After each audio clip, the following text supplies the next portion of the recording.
todos, bienvenidas y bienvenidos a Comunicar con todos los acentos. Hoy estamos con la asambleísta electa Esther Cuesta, entre amigos, conversando con Mariana García, Gabriel Aldaz y a ver, ¿en qué da la cosa? ¿Quién empieza? Te vamos a hacer un montón de preguntas. Un gusto estar aquí. El gusto es nuestro. Qué maravilla, después de haber tomado un excelente café. Querida, bienvenida de nuevo. Últimamente nos vemos seguido, ¿no?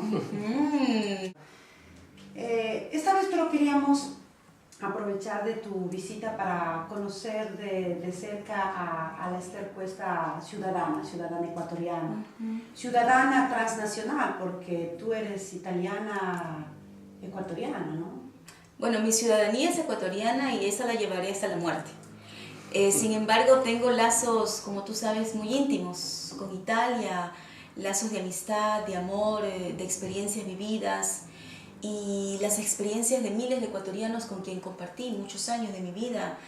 Yo diría los años en los cuales me sentí muy útil a la sociedad y a mi país, siendo cónsul en Génova.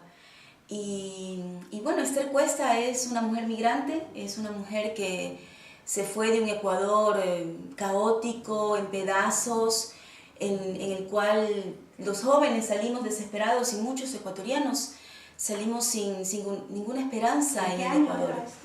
Yo me fui en el 93, 94, muy jovencita, y en ese tiempo pues no habían oportunidades para estudiar, siendo clase media, irme becada por la CENESID a las mejores universidades del mundo, no existía esa oportunidad para nosotros.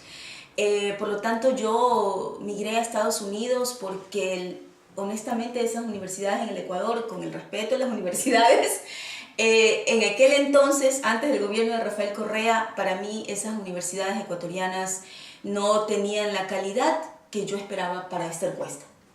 Y por eso me fui a estudiar en Estados Unidos con mucho esfuerzo, con mucho sacrificio, teniendo 3 trabajos para poder pagar mi universidad.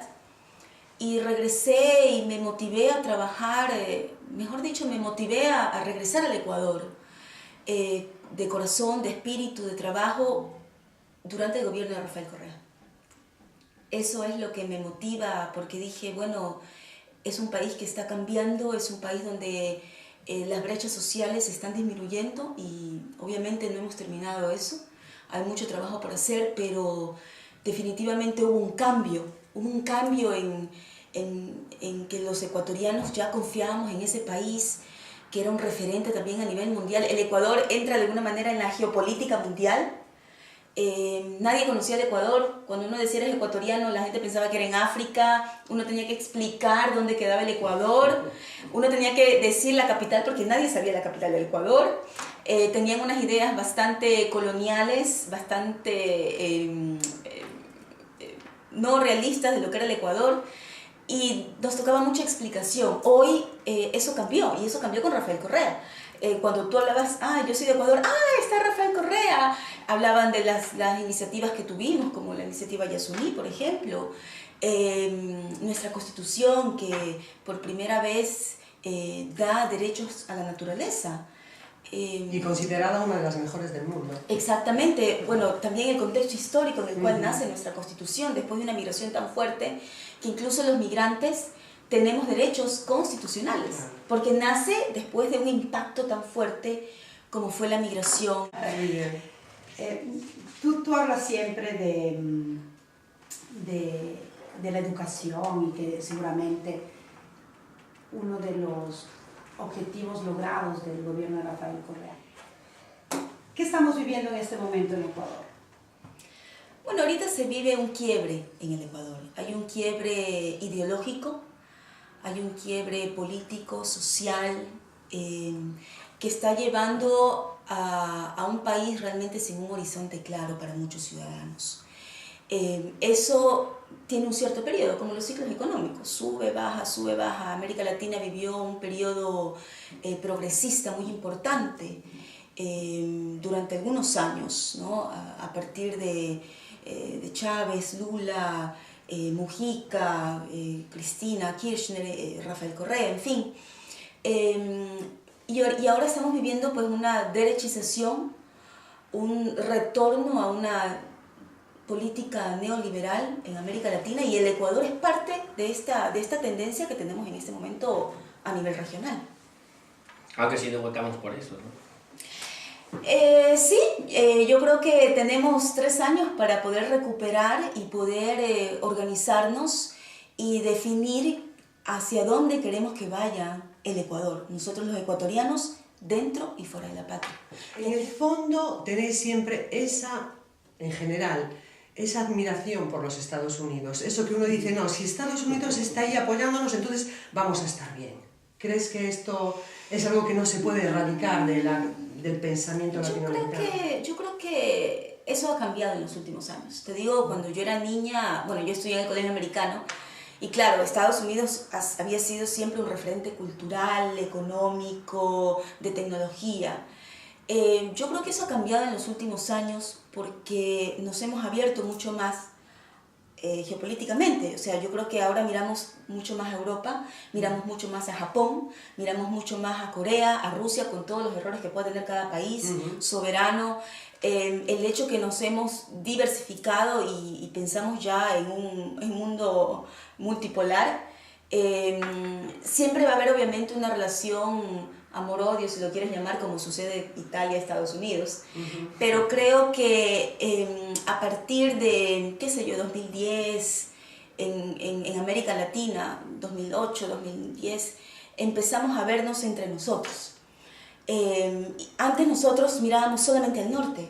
Nuestras exportaciones, o sea, nuestro socio comercial principal ha sido Estados Unidos, históricamente, y eso cambió en los últimos 10 años. Ya no solamente dependíamos de, digamos, las concesiones arancelarias de Estados Unidos, y empezamos a mirarnos entre nosotros y ver también esa complementariedad que tenemos con América Latina. No puedo dejar de ver de Rafael Correa, pero Rafael decía, me acuerdo, que los europeos tendrán que explicar a sus hijos por qué nos unimos, ¿no? Por qué nos integramos después de tantas guerras y tantas muertes, y nosotros los latinoamericanos tendremos que explicar a nuestros hijos por qué nos demoramos tanto en unirnos cuando tenemos tanto en común. Primero fuimos una sola república cuando nos independizamos de España, entonces tenemos mucho más en común, culturalmente, lingüísticamente, históricamente, la misma colonialidad que vivimos en América Latina. Más que con Estados Unidos. Mucho más, entonces... Bueno, pero ahí me gustaría colocar una experiencia personal. Últimamente he tenido la oportunidad de viajar en México y en Perú, y créeme, cuando tú me dices que como referencia cultural son los Estados Unidos, yo te puedo asegurar de que es una referencia cultural impuesta la que tenemos con los Estados Unidos, pero la verdadera identificación cultural o referencia cultural tenemos con Perú y con México. Entonces ahí se abrazan, ¿no? En América Latina tenemos un montón de cosas en común, y bueno, ahí tengo que decirlo y reconozco, eso nos dimos cuenta, creo, en los últimos 10 años, sí. ¿No? En los últimos 10 años se consolidó esta grandísima idea, como ahora mentalmente es fácil coger un avión e irse a Lima. O sea, y solamente lo puedes hacer con tu cédula de ciudadanía. UNASUR precisamente nace de esta necesidad de los gobiernos de no solamente unirnos económicamente, comercialmente, sino crear, o mejor dicho, ya la tenemos, yo diría desarrollar, construir, facilitar una identidad suramericana que, te digo una cosa, yo cuando viví en Ecuador no la tenía. Yo desarrollé una identidad latinoamericana fuera de América Latina, en Estados Unidos. Suele pasar. Entonces, es algo que se construyó precisamente facilitando los viajes dentro de nuestra región, solamente con nuestro documento de identidad nacional, facilitando también los viajes, los vuelos aéreos, que, insisto, siguen muy costosos, pero ha ido mejorando mucho más. Entonces, eso pues también lo que se promueve siempre es, y lo que siempre yo he querido es que haya un intercambio tipo Erasmus, como tenemos aquí en Europa, dentro de América Latina, que haya una homologación de créditos de estudiantes universitarios, donde pueda haber una red de jóvenes que conozcan América Latina y puedan desarrollarse en diferentes países. Porque déjame decir, América Latina tiene universidades de excelencia, que reconocen el intelecto. Nos toca todavía trabajar mucho más, pero seguramente podemos hacerlo mejor si tenemos un mayor intercambio entre universidades latinoamericanas. Claro, pero falta también en ese momento liderazgo en UNASUR. Se sirve una figura bastante importante y fuerte para liderar UNASUR. Y creo que tenemos una idea por ahí. Porque alguien está intentando otra vez separar. Exacto. Eso Sí. es lo que parece. Sí, Porque unidos sois más fuertes. así es. Aunque Eso para un tenéis acuerdo, conscientes. también para un acuerdo comercial. Claro. Es diferente negociar con la Unión Europea o con Estados Unidos cuando somos un bloque que Claro. ir a negociar con Claro. cada país. Pero lo que está claro es que ahora los países latinoamericanos se sienten más fuertes, como que ya no necesitan tanto de esa Han protección recuperado, que había que había de arriba. se podría decir, Se sienten más identidad. orgullosos, sí, Esa identificados con sí, su país, no, sí. no se Y avergüenzan. tiene que ver con esto que les decía, esa complementariedad económica. Es decir, ¿por qué le tengo que vender trigo solamente a Estados Unidos si se lo puedo vender a Brasil, a Perú, y Perú me vende más quinoa, Diversificación que produce de más mercado. quinoa? Es decir, esta diversificación que hemos creado en América Latina es reciente. Esto no Sí, había... ha estado Sí, sí, bastante sí. monopolizada, digamos así. Y el bloque, lo que tú dices, Gabriel, o sea, una cosa es negociar Unión Europea, CELAC, Ujú. que Unión Europea, Colombia, Claro. Venezuela, Brasil, entonces... Absolutamente. Bueno, yo creo que estos conceptos están claros, ¿no? Eso se tiene que convertir, se debe transformar en el momento que comenzamos a elegir. Y hay que seguir Y por a esa elegir línea. nuestros mandatarios en América Latina. Yo creo que tenemos que aplaudir a aquel frente político que abrace esta idea de América Latina más fuerte. Exacto, ¿no? O sea, sí. cuando a mí me hablan de una relación tú a tú con un solo país, ese candidato yo no lo quiero, y seguramente creo que quien elige tiene que tomar esa... Bueno, yo creo que también esa al candidato consideración. hay que después exigirle que cumpla lo que dice en campaña. Nosotros tenemos un gran ejemplo creo que el Ecuador da ese ejemplo de haber elegido por un plan de gobierno y habernos encontrado a manos vacías. Pero bueno, tenemos que vivir el presente, tenemos que saber con qué mesa estamos servida, ¿no? O sea, pero en buen sentido, no mintiendo, ¿verdad? Tenemos que realmente saber qué es lo que tenemos ahora. Gabriel, ¿tú querías preguntarle algo a Esther? ¿Querías puntualizar alguna cosa? Aprovechemos porque... No, quizás más un poco por el tema que yo muchas veces converso con bastantes compatriotas, ¿no? Que es siempre el tema, por ejemplo, que se ha avanzado en el tema seguridad social. o sea, ya no es como ciudadana, Ya no, como Como asambleísta. asambleísta. Ahora voy yo, tú la cogiste como ciudadano, yo como asambleísta. O sea, el tema es, o sea, en qué se está avanzando, si hay diálogos, por ejemplo, en el caso de la asambleísta Esther Cuesta, qué podría hacer en este tema, ¿no? No solamente para nosotros, quizás también para ciudadanos extranjeros que se encuentran en el Ecuador.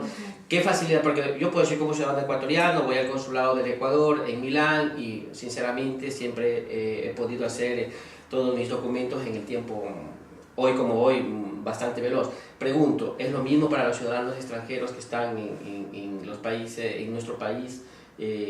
¿Tú tienes una anécdota sobre esto, sobre este tema? ¿Cuánto es difícil, por ejemplo, yo pienso que tú te refieres a cómo se puede regularizar al revés, ¿no? El intercambio de situaciones entre Italia y Ecuador. Un ecuatoriano cuando viene acá siempre está penalizado por varios aspectos, la seguridad social, los fondos de reserva, los fondos de jubilación, o simplemente legalizar tu condición de ciudadano en este país, a pesar de que el Ecuador ahora, los ecuatorianos, creo que la incidencia de ilegalidad de ecuatorianos en Italia está muy baja. Claro. Irregularidad. Irregularidad. Siguiendo la Constitución. La Constitución. Pero el mismo discurso ahora se está planteando en Ecuador. O sea, un ciudadano italiano regularizar su estado de migración es complicado. O sea, ¿qué se avanza? Realmente la ley de movilidad humana permite regularizarse en el Ecuador cumpliendo unos requisitos que yo no los veo muy complicados siendo extranjero. En cuanto a la seguridad social, la ley de movilidad humana establece que el Estado promoverá, ¿no?, convenios bilaterales para, que haya esta transferibilidad de los aportes a la seguridad social de los ciudadanos ecuatorianos en el exterior. Con España lo hemos firmado, con Italia se ha venido haciendo una negociación por varios años.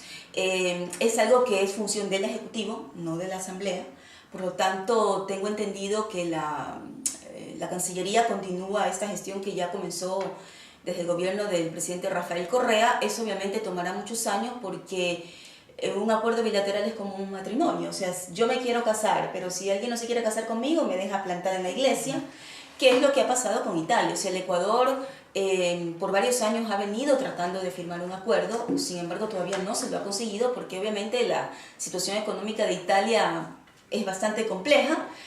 Sabemos que este dinero, estos aportes no son del Estado italiano, sino son de los trabajadores ecuatorianos. Sin embargo, al momento pues no hay una discriminación, es decir, que el ecuatoriano que quiere regresarse al Ecuador y no todavía ha cumplido los 20 años de contributos, obviamente no puede recibir ese dinero. Tiene que esperar esos años o la edad de jubilación. Sin embargo, lo que se intentaría hacer es que precisamente al regresar al Ecuador puedan transferirse sus fondos y viceversa, ¿no? Que los del IES que aportó antes de venir acá puedan transferirse a Italia.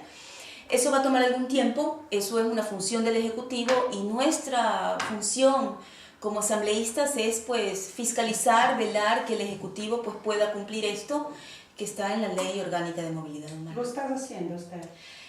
Nosotros podemos hacer hasta un cierto punto este seguimiento. Hay ciertas barreras, por ejemplo, les doy un caso, que para, digamos, yo quiero pedir una información a cualquier ente del Ejecutivo, tengo que yo hacer la carta a la Presidenta de la Asamblea Nacional. Cuando la Presidenta de la Asamblea Nacional manda la carta al ministro X, lo cual en mi concepto está un poquito contra la Constitución, porque la Constitución dice claramente que los asambleístas podrán solicitar información a cualquier ente público de manera directa. Pero entonces hay este filtro del presidente de la Asamblea que lo manda al ministro, después el ministro lo manda al presidente de la Asamblea, el presidente de la Asamblea me lo manda a mí. O sea, hay todo un filtro burocrático que no permite agilizar la información y que los asambleístas tengamos acceso a una información de manera directa en representación de los ciudadanos, de los migrantes, en mi caso. Oh, Dios. De hecho, tú estás en Italia estos días porque, aparte de que eres representante de Europa, Asia y Oceanía, o sea que a la fuerza tienes que trabajar porque no lo vas a hacer desde Quito, y has venido porque en Génova pasó algo importante. Cuéntanos resumidamente un poco esto. Sí, bueno, en Génova tuve la oportunidad de dar una conferencia en el Departamento de Ciencias Políticas de la Universidad de Génova, precisamente sobre la Ley Orgánica de Movilidad Humana. Más que la ley era contextualizar de dónde nace esa ley. La ley nace de un proceso político, nace de un proceso social, de un proceso demográfico que vivió el Ecuador. Entonces, la idea es entender de dónde nace esta ley, que obviamente nace de unos derechos constitucionales desde el 2008, que como dijimos, como la Constitución de Italia, ¿no? Nace después de un proceso fascista que vivió Italia después de una guerra. Entonces, obviamente, nuestra Constitución también es el resultado de ese impacto social, económico, político y de toda familia ecuatoriana que tenía un migrante dentro de su familia. Claro. Y eso está plasmado en esta ley, que tomará algún tiempo en que pueda ser implementada plenamente. Y para eso estaremos nosotros, para vigilar que eso se cumpla. Sigue habiendo muchos migrantes, mucha movilidad humana de Ecuador al exterior. Bueno, más que de Ecuador al exterior, de afuera para el Ecuador. O sea, nosotros tenemos una inmigración muy importante de países vecinos, colombianos, peruanos, cubanos, nigerianos, venezolanos, en fin, y de eso no se habla. Yeah. Entonces tenemos por ejemplo, también los extranjeros pueden votar después de haber residido en el Ecuador después de 5 años para toda elección en el Ecuador. En las elecciones políticas. En las elecciones Qué ejemplo de país. Fantástico. Sí. Se pueden naturalizar después de 3 años los ciudadanos extranjeros que sean residentes de manera continua. Entonces hay una serie de facilidades para un extranjero en el Ecuador que no las tienen necesariamente en otro país. Una constitución moderna y muy bien escrita, adaptada a los tiempos, efectivamente. Absolutamente. Yo digo una cosa más solamente, Esther. Siempre que el tema de movilidad humana, ¿no viste que están haciendo modificaciones a la ley? Digo, no es el tiempo ya de quitar algunos techos que están puestos por la ley, tipo para las personas que viajan de vacaciones al Ecuador después de 2, 3 años que están acá, van a ver a sus familias, quién lleva regalos, quién lleva alguna cosa. O sea, ¿por qué? Yo sé que hay una ley y hay que controlar, pero digo, ¿por qué a los inmigrantes que viajan a estos países? Yo no creo que la economía quiebre porque lleven una botella más o menos de vino o alguna cosa que lleven. ¿Por qué no sería bueno quitar esos techos? Como por ejemplo el techo que hay para los carros, que se lo puso en su momento, ¿no? Porque se aprovechaba del ticket que se puede llevar y con eso se evitaban los impuestos. Pero yo creo que ya la ciudadanía ha mejorado también su nivel y todo. ¿Por qué mejor no ir a lo más práctico? ¿Por qué mejor no quitar el techo, por ejemplo, del costo de los autos para las familias que ya llevan su carro, digo, ya quedarse al Ecuador a vivir? Y a lo mejor preferir, en vez de poner un costo máximo, poner una calidad máxima, tipo un carro Euro 5. O sea, puedes traerme tu carro al Ecuador, pero que sea un Euro 5 y ya no. O sea, no contaminante. Claro, que no sea contaminante. Yo puedes venir con toda la libertad, pero me traes un carro con la última tecnología. Y no un carro que me cuesta 20.000, pero que me contaminas 3 veces más. O sea, digo, ¿por qué no esos cambios mejores y quitar esos techos que en realidad no van a quebrar la economía? Esto hubo un momento que son fastidiosos, porque muchas veces uno va con sus perfumes, con sus cosas y te comienzan a hacer la lista de lo que llevas y te comienzan a buscar y te hacen perder tiempo. Y te piden dinero. Y claro, tienes que pagar el IVA. Entonces, para un inmigrante que sigue mandando sus remesas, que sigue ayudando, que o sea, es justo lo que dice Gabriela. O sea, quiebra eso, o sea, el inmigrante que llega, viaja una vez al año, una vez cada 2 años, si se lleva 5 botellas, 6 botellas, 20 botellas, ¿eso incide en la economía del país o simplemente es ¿cómo te digo? Es un obstáculo para ese abrazo que como migrantes quieres que te reciban, ¿no? Bueno, con 20 botellas de whisky, no sé, ¿no? Abres un bar. No sé. Abres un bar con 20 botellas. Exacto. Pero, a ver, creo que estamos exagerando. Sí, la corrupción se la puede hacer en claro, otro está ahí. lado. Seguramente no es el inmigrante que va a ver su familia ahí. Y no todos somos gente buena. Claro. ¿Qué es lo que ha pasado? En las políticas que desarrolló el gobierno anterior, hubo mucha gente que abusó también. Claro. ¿No? El menaje de casa, que se llevaban los paquetes por aquí, por allá, los autos, como tú decías. Y creo que ese ha sido el problema. Después del abuso, es que de alguna manera había que poner ciertos límites para esto. Pero en lo que tú dices de las botellas de alcohol o vino o lo que sea, eso no está en la ley. Esto no está en la ley. En la ley, eso es bastante general. Esto es una política de la SENAE, de la aduana, con el ejecutivo, que ellos son los que regulan cuál es el límite de las cosas que pueden llevar los migrantes. En cuestión de los autos, la ley establece que sea el auto de hasta 60 salarios básicos unificados, que son unos 23.500 más o menos. Y si te pasas después de eso, hasta 5 salarios básicos, pagarías la diferencia del precio. Ahora, lo que se podría hacer, una reforma, que no me dijiste en los talleres, Gabriel, cuando hicimos aquí en Milán el otro día. Pero, bueno, yo recientemente, como tú sabes, presenté una reforma de ley, la Ley Orgánica de Movilidad Humana, pero podemos también, en los debates que tendremos en la Comisión de Relaciones Internacionales, es algo que podemos invitarte, de hecho, a la sesión en la cual tratemos este tema. Se podría aumentar, por ejemplo, si es hasta 60 salarios básicos, y de ahí, digamos, después de eso, tú puedes pagar la diferencia de impuestos. Porque si te compras un carro de 60.000 euros, entonces también puedes pagar los impuestos del país. Claro, O sea, pero no me pongas una objeción, o sea, no me prohíbas. ya, exacto. Regula Y paga la diferencia y la después de los legislación, 60 pero salarios. ese es el trabajo de la regulación, o sea, no prohibirme más regular. Exacto. Y está a mí pagar o no. Claro, exacto. que el ciudadano puede Permíteme decir, llevar permíteme 50 llevar. botellas de ron o whisky, lo que sea, hazme pagar, de acuerdo. Paga el impuesto. ¿Te quieres llevar un carro de 30.000 euros? Obviamente, si es un carro de hace 2 años, va a ser un carro económico, o sea, digamos, friendly al ambiente, no amigable al ambiente, sostenible. Entonces, vas a poder pagar los impuestos de la diferencia después de los 60 salarios básicos. O sea, eso podría ser una buena reforma. Lo llevamos al debate en la Comisión de Relaciones Internacionales. Línea directa con el Parlamento. Bueno, ella preguntó por la ciudadana, yo por el asambleísta y ahora pregunto por la Esther futura. ¿Cuáles serán los pasos a seguir en el futuro de Esther Cuesta? ¿Cómo vemos las cosas hoy y hacia dónde vamos? Bueno, como dijimos, es un momento de quiebre, un momento de transición en el Ecuador y en toda América Latina.